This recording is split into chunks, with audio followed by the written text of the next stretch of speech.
बोलिए शिव शंकर भगवान की जय। प्रिय भक्तों, श्री शिव महापुराण के कैलाश संहिता की अगली कथा है प्रणव के वाच्यार्थ रूप सदाशिव के स्वरूप का ध्यान, वर्णाश्रम धर्म के पालन का महत्व, ज्ञानमयी पूजा, संन्यास के पूर्वांग भूत, नांदी श्राद्ध एवं ब्रह्म यज्ञ आदि का वर्णन। तो आइए भक्तों, आरंभ करते हैं इस कथा के साथ 12वां अध्याय। श्री स्कंद ने कहा, हे महाभाग मुनीश्वर वामदेव, तुम्हें साधुवाद है, क्योंकि तुम भगवान शिव के अनन्य भक्त हो और शिव तत्व के ज्ञाताओं में सबसे श्रेष्ठ हो। तीनों लोकों में कहीं कोई ऐसी वस्तु नहीं है जो तुम्हें ज्ञात न हो, तथापि तुम लोक पर अनुग्रह करने वाले हो, इसलिए तुम्हारे समक्ष इस विषय का वर्णन करूंगा। इस लोक में जितने जीव हैं वे सब नाना प्रकार के शास्त्रों से मोहित हैं। परमेश्वर की अति विचित्र माया ने उन्हें परमार्थ से वंचित कर दिया है। अतः प्रणव के वाच्यार्थ भूत साक्षात महेश्वर को वे नहीं जानते। वे महेश्वर ही सगुण, निर्गुण तथा त्रिदेवों के जनक परब्रह्म परमात्मा है। मैं अपना दाहिना हाथ उठाकर तुमसे शपथ पूर्वक कहता हूं कि यह सत्य है, सत्य है, सत्य है। मैं बारंबार इस सत्य को दोहराता हूं कि प्रणव के अर्थ साक्षात शिव ही हैं। श्रुतियों, स्मृति, शास्त्रों, पुराणों तथा आगमों में प्रधानतया उन्हीं को प्रणव का वाच्यार्थ बताया गया है। जहाँ से मन सहित वाणी उस परमेश्वर को न पाकर लौट आती है, जिसके आनंद का अनुभव करने वाला पुरुष किसी से डरता नहीं।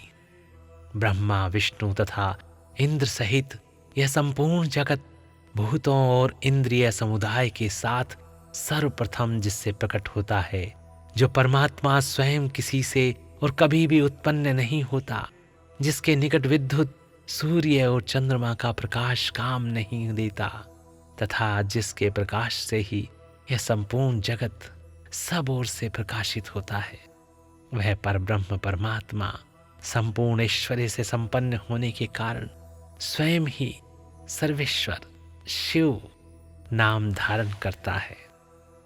यतो वाचो निवर्तन्ते अप्राप्य मनसा सह आनंदम यस्य वै विद्वानन्य बिभेति कुतश्चन यस्माज्जगदिदं सर्वं विधि विष्णुविद्रपूर्वकं सह भूतेन्द्रियग्रामेह प्रथमं सम्प्रसूयते न सम्प्रसूयते यो वै कदाचन यस्मिन्न भासते विद्धुन्न च सूर्यो न चन्द्रमा यस्य भासो विभातीदं जगत् सर्वं समन्ततः सर्वैश्वर्येण सम्पन्नो नान्ना सर्वेश्वरः स्वयं। हृदय आकाश के भीतर विराजमान जो भगवान शंभु मुमुक्षु पुरुषों के ध्येय हैं, जो सर्वव्यापी प्रकाशात्मा भास स्वरूप एवं चिन्मय हैं, जिन परम पुरुष की पराशक्ति शिवा भक्ति भाव से सुलभ मनोहरा निर्गुण अपने गुणों से ही निगूढ़ और निष्कल हैं, उन परमेश्वर के 3 रूप हैं, स्थूल, सूक्ष्म और इन दोनों से परे। हे मुने, मुमुक्षु योगियों को नित्य क्रमशः उनके इन स्वरूपों का ध्यान करना चाहिए। वे शंभु, निष्कल, संपूर्ण देवताओं के सनातन आदिदेव, ज्ञान, क्रिया, स्वभाव एवं परमात्मा कहे जाते हैं। उन देवादिदेव की साक्षात मूर्ति सदाशिव हैं। ईशानादि 5 मंत्र उनके शरीर हैं। वे महादेव जी पंचकला रूप हैं। उनकी अंग कांति शुद्ध स्फटिक के समान उज्ज्वल है। वे सदा प्रसन्न रहने वाले तथा शीतल आभा से युक्त हैं। उन प्रभु के 5 मुख, 10 भुजाएं और 15 नेत्र हैं। ईशान मंत्र उनका मुकुट मंडित मस्तक है। तत्पुरुष मंत्र उन पुरातन प्रभु का मुख है। अघोर मंत्र हृदय है। वामदेव मंत्र गुह्य प्रदेश है तथा सधोजात मंत्र उनके पैर हैं। इस प्रकार वे पंच मंत्र रूप हैं। वे ही साक्षात साकार और निराकार परमात्मा हैं। सर्वज्ञाता आदि 6 शक्तियां उनके शरीर के 6 अंग हैं। वे शताब्दी शक्तियों से स्फुरित हृदय कमल के द्वारा सुशोभित हैं। वाम भाग में मनोन्मणि नामक अपनी शक्ति से विभूषित हैं। अब मैं मंत्र आदि 6 प्रकार के अर्थों को प्रकट करने के लिए जो अर्थोपन्यास की पद्धति है उसके द्वारा प्रणव के समष्टि और व्यष्टि संबंधी भावार्थ का वर्णन करूंगा। परंतु पहले उपदेश का क्रम बताना उचित है, इसलिए उसी को सुनो। हे मुने, इस मानव लोक में 4 वर्ण प्रसिद्ध हैं। उनमें से जो ब्राह्मण, क्षत्रिय और वैश्य ये 3 वर्ण हैं, उन्हीं का वैदिक आचार से संबंध है। त्रैवर्णिकों की सेवा ही जिनके लिए सारभूत धर्म है, उन शूद्रों का वेदाध्ययन में अधिकार नहीं है। यदि सब त्रैवर्णिक अपने अपने आश्रम धर्म के पालन में अनुराग के साथ लगे हों तो उनका ही श्रुतियों और स्मृतियों में प्रतिपादित धर्म के अनुष्ठान में अधिकार है, दूसरे का कदापि नहीं। श्रुति और स्मृति में प्रतिपादित कर्म का अनुष्ठान करने वाला पुरुष अवश्य सिद्धियों को प्राप्त होगा। यह बात वेदोक्त मार्ग को दिखाने वाले परमेश्वर ने स्वयं कही है। वर्ण धर्म और आश्रम धर्म के पालन जनित पुण्य से परमेश्वर का पूजन करके बहुत से श्रेष्ठ मुनि उनके सायुज्य को प्राप्त हो गए हैं। ब्रह्मचर्य के पालन से ऋषियों की, यज्ञ कर्मों के अनुष्ठान से देवताओं की तथा संतान उत्पादन से पितरों की तृप्ति होती है, ऐसा श्रुति ने कहा है। इस प्रकार ऋषि ऋण, देव ऋण तथा पितृ ऋण, इन तीनों से मुक्त हो वानप्रस्थ आश्रम में प्रविष्ट होकर मनुष्य शीत, उष्ण तथा सुख दुखादि द्वंद्वों को सहन करते हुए जितेंद्रिय, तपस्वी और मिताहारी हो यम नियम आदि योग का अभ्यास करे, जिससे बुद्धि निश्चल तथा अत्यंत दृढ़ हो जाए। इस प्रकार क्रमशः अभ्यास करके शुद्ध चित्त हुआ पुरुष संपूर्ण कर्मों का संन्यास कर दे। समस्त कर्मों का संन्यास करने के पश्चात ज्ञान के समादर में तत्पर रहे। ज्ञान के समादर को ही ज्ञानमयी पूजा कहते हैं। वह पूजा जीव की साक्षात शिव के साथ एकता का बोध कराकर जीवन मुक्ति रूप फल देने वाली है। यतियों के लिए इस पूजा को सर्वोत्तम तथा निर्दोष समझना चाहिए। महाप्राज्ञ, तुम पर स्नेह होने के कारण लोकानुग्रह की कामना से मैं उस पूजा की विधि बता रहा हूं, सावधान होकर सुनो। साधक को चाहिए कि वह संपूर्ण शास्त्रों के तत्वार्थ के ज्ञाता, वेदांत ज्ञान के पारंगत तथा बुद्धिमानों में श्रेष्ठ आचार्य की शरण में जाए। उत्तम बुद्धि से युक्त एवं चतुर साधक आचार्य के समीप जाकर विधि पूर्वक दंड प्रणाम आदि के द्वारा उन्हें यत्न पूर्वक संतुष्ट करे। फिर गुरु की आज्ञा ले वह 12 दिनों तक केवल दूध पीकर रहे। तदंतर शुक्ल पक्ष की चतुर्थी या दशमी को प्रातःकाल विधिवत स्नान कर शुद्ध चित्त हुआ विद्वान साधक नित्य कर्म करके गुरु को बुलाकर शास्त्रोक्त विधि से नांदी श्राद्ध करे।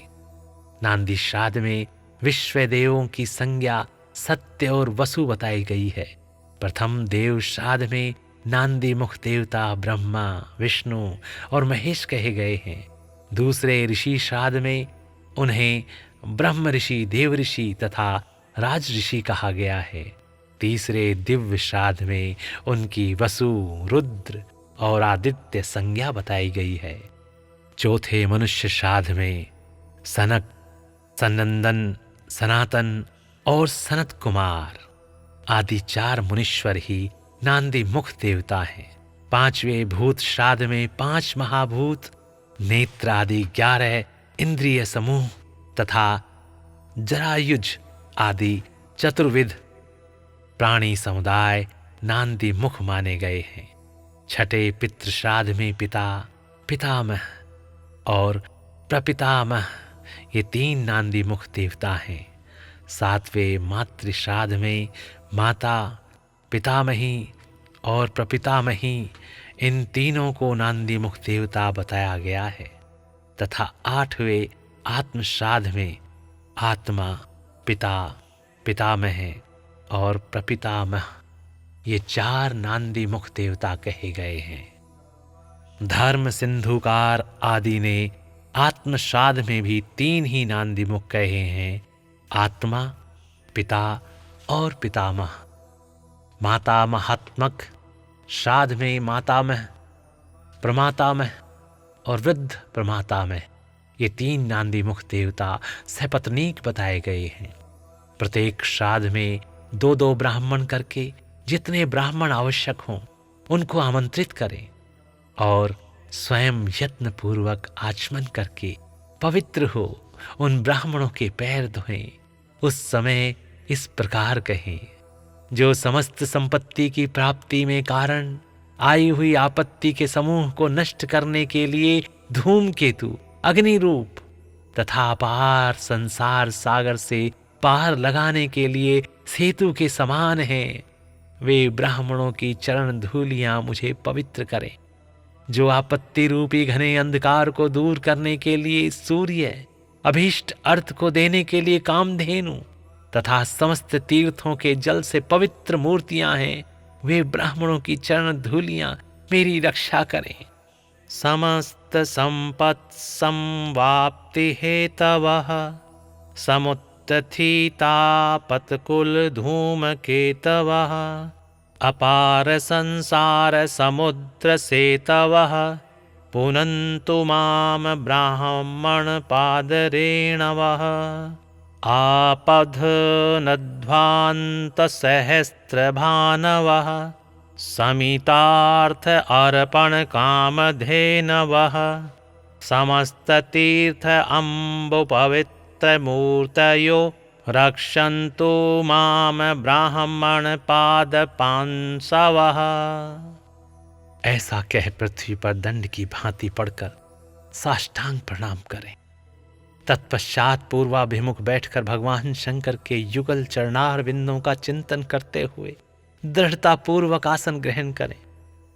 हाथ में पवित्री लें, शुद्ध हो, नूतन यज्ञोपवीत धारण कर 3 बार प्राणायाम करें।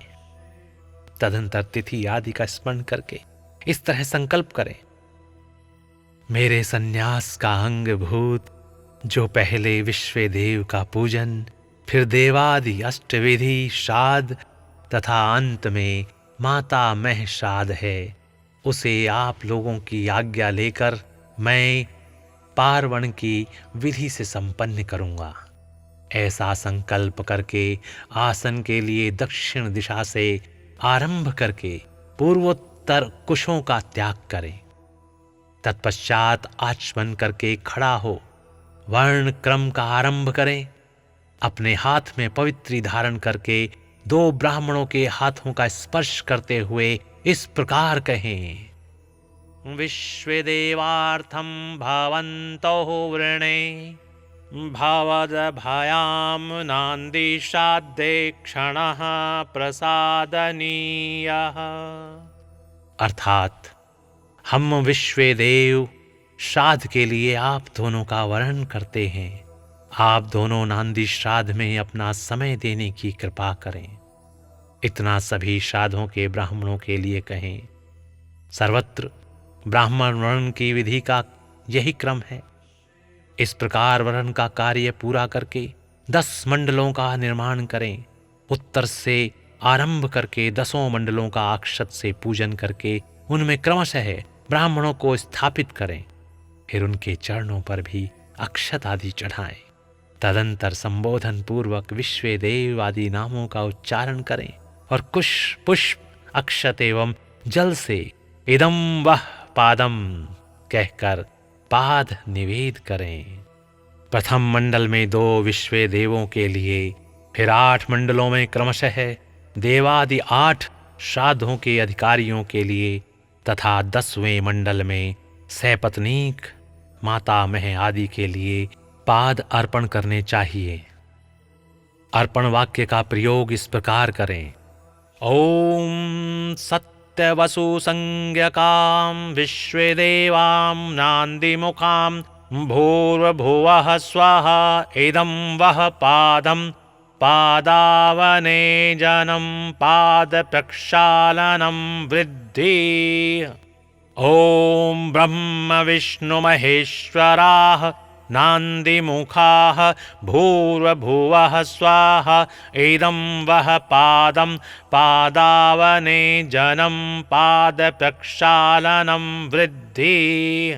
ओम देवर्षि ब्रह्मर्षि क्षत्रर्षयो नान्दिमुखाः भूर्भुवः स्वाहा इदं वह पादं पादावने जनं पाद प्रक्षालनं वृद्धि।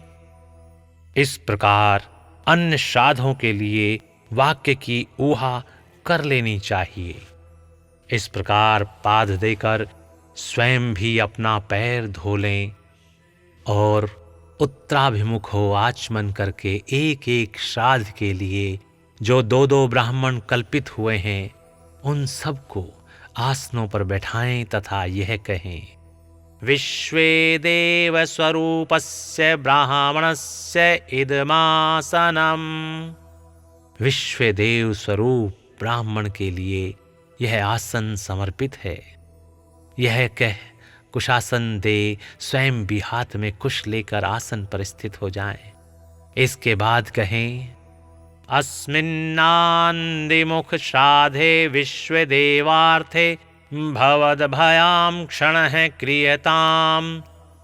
इस नांदी मुख श्राद्ध में विश्व देव के लिए आप दोनों क्षण समय प्रदान करें। तदंतर प्राप्नुतां भवन्तोः। आप दोनों ग्रहण करें ऐसा कहें। फिर वे दोनों श्रेष्ठ ब्राह्मण इस प्रकार उत्तर दें।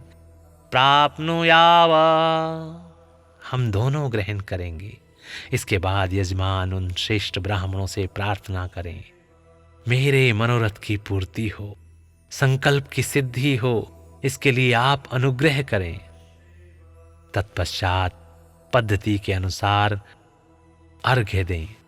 पूजन कर शुद्ध केले के पत्ते आदि धोए हुए पात्रों में परिपक्व अन्न आदि भोज्य पदार्थों को परोसकर पृथक पृथक कुश बिछाकर और स्वयं वहां जल छिड़ककर प्रत्येक पात्र पर आदर पूर्वक दोनों हाथ लगा पृथ्वी ते पात्रम धोर्पिधानम ब्राह्मणस्य मुखे अमृते अमृतम जुहोमि स्वाहा। यह पूरा मंत्र है। इत्यादि मंत्र का पाठ करें। वहां स्थित हुए देवता आदि का चतुर्थ्यंत उच्चारण करके अक्षत सहित जल लें। स्वाहा बोलकर उनके लिए अन्न अर्पित करें और अंत में नमः इस वाक्य का उच्चारण करें। वाक्य का प्रयोग इस प्रकार है। ओम सत्यवसु संज्ञकेभ्यो विश्वेभ्यो देवेभ्यो नांदी मुखेभ्य स्वाहा नमः इत्यादि। सर्वत्र माता आदि के लिए भी अन्न अर्पण की यही विधि है। अंत में इस प्रकार प्रार्थना करें। यत् पाद पद स्मरणाद यस्य नाम जपादपि न्यूनं कर्म भवेत पूर्णं तं वंदे सांबमीश्वरम्। जिनके चरणार बिंदों के चिंतन एवं नाम जप से न्यूनतापूर्ण अथवा अधूरा कर्म भी पूरा हो जाता है, उन सांब सदाशिव उमा महेश्वर की मैं वंदना करता हूँ। इसका पाठ करके कहें, हे ब्राह्मणों, मेरे द्वारा किया हुआ यह नांदी मुख श्राद्ध यथोक्त रूप से परिपूर्ण हो, यह आप कहें। ऐसी प्रार्थना के साथ उन श्रेष्ठ ब्राह्मणों को प्रसन्न करके उनका आशीर्वाद लें और अपने हाथ में लिया हुआ जल छोड़ दें। फिर पृथ्वी पर दंड की भांति गिरकर प्रणाम करें और उठकर ब्राह्मणों से कहे, यह अन्न अमृत रूप हो। फिर उदार चेता साधक हाथ जोड़ अत्यंत प्रसन्नता पूर्वक प्रार्थना करें। श्री रुद्र सूक्त का चमकाध्याय सहित पाठ करें। पुरुष सूक्त की भी विधिवत आवृत्ति करें। मन में भगवान सदाशिव का ध्यान करते हुए ईशानः सर्व विद्यानाम इत्यादि 5 मंत्रों का जप करें। जब ब्राह्मण लोग भोजन कर चुके तब रुद्र सूक्त का पाठ समाप्त कर क्षमा प्रार्थना पूर्वक उन ब्राह्मणों को पुनः अमृता पिधानमसि स्वाहा यह मंत्र पढ़कर उत्तरा पोषण के लिए जल दें। तदंतर हाथ पैर धो आचमन करके पिंडदान के स्थान पर जाएं। वहां पूर्वाभिमुख बैठकर मौन भाव से 3 बार प्राणायाम करें। उसके बाद मैं नांदी मुख श्राद्ध का अंगभूत पिंडदान करूंगा, ऐसा संकल्प करके दक्षिण से लेकर उत्तर की ओर 9 रेखाएं खींचें और उन रेखाओं पर क्रमशः 12 पूर्वाग्र कुश बिछाएं। फिर दक्षिण की ओर से देवता आदि के 5 देव ऋषि दिव्य मनुष्य और भूत इनके 5 स्थान समझने चाहिए। स्थानों पर चुपचाप अक्षत और जल छोड़ें। पितृवर्ग के तीनों पिता आदि माता आदि तथा आत्मा आदि ये 3 स्थानों पर क्रमशः अक्षत जल छोड़कर 9 माता महादि के स्थान पर भी मार्जन करें। उस समय इस प्रकार कहें, सुंधन्ताम ब्राह्मणो नांदी मुखा है, सुंधन्ताम विष्णुवो नांदी मुखा है, सुंधन्ताम महेश्वरा नांदी मुखा। इस प्रकार रेखा पर मार्जन करते समय कहें।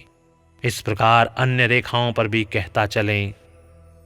तत्पश्चात अत्र पित्रो माधयध्वम कहकर देवादि के 5 स्थानों पर क्रमशः अक्षत जल छोड़े। इस प्रकार अवनेजन दे 5 स्थानों पर प्रत्येक के लिए 3-3 पिंड दें।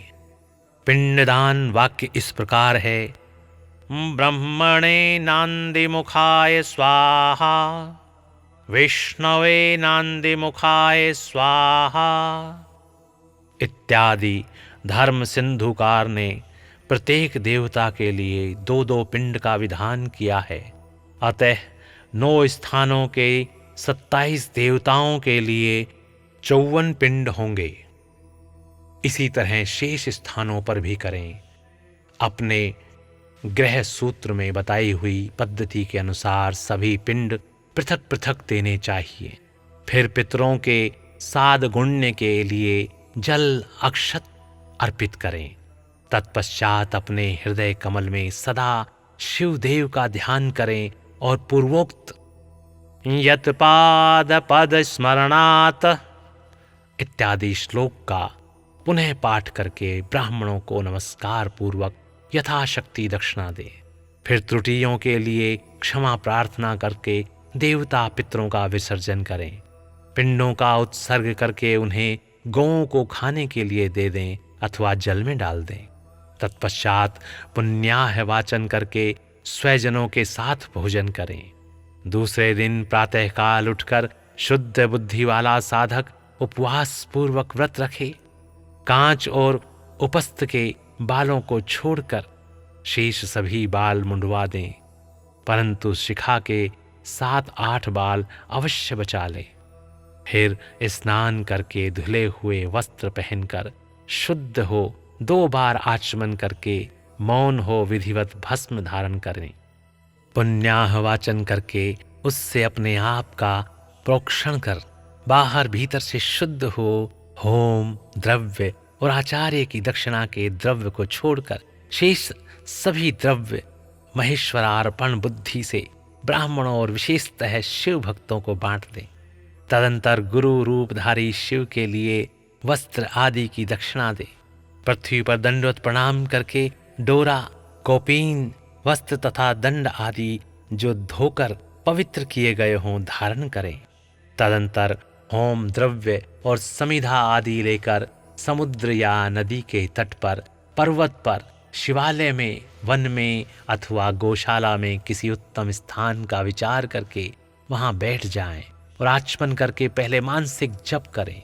फिर ओम नमो ब्रह्मणे इस मंत्र का 3 बार जप करके अग्निमीले पुरोहितम इस मंत्र का पाठ करके इसके बाद अथ महाव्रतम अग्निर्वे देवानां एतस्य समामनायम् ओम इषेतवोर्जे त्वां वायवस्थ अग्नवायाहि वीतये तथा शं नो देवीरभीष्टये इत्यादि का पाठ करें।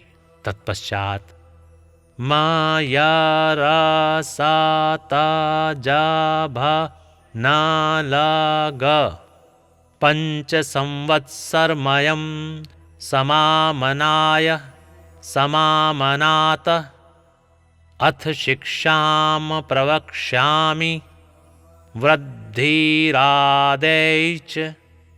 अथातो धर्म जिज्ञासा अथातो ब्रह्म जिज्ञासा इन सब का पाठ करें। तदंतर यथा संभव वेद पुराण आदि का स्वाध्याय करें।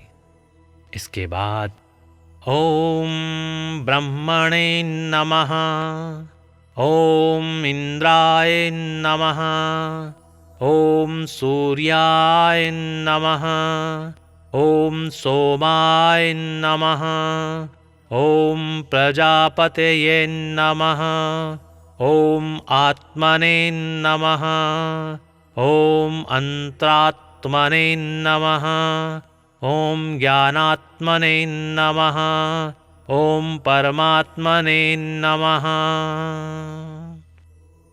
इत्यादि रूप से ब्रह्मा आदि शब्दों के आदि में ओम और अंत में नमः लगाकर उनके चतुर्थ्यंत रूप का जप करें।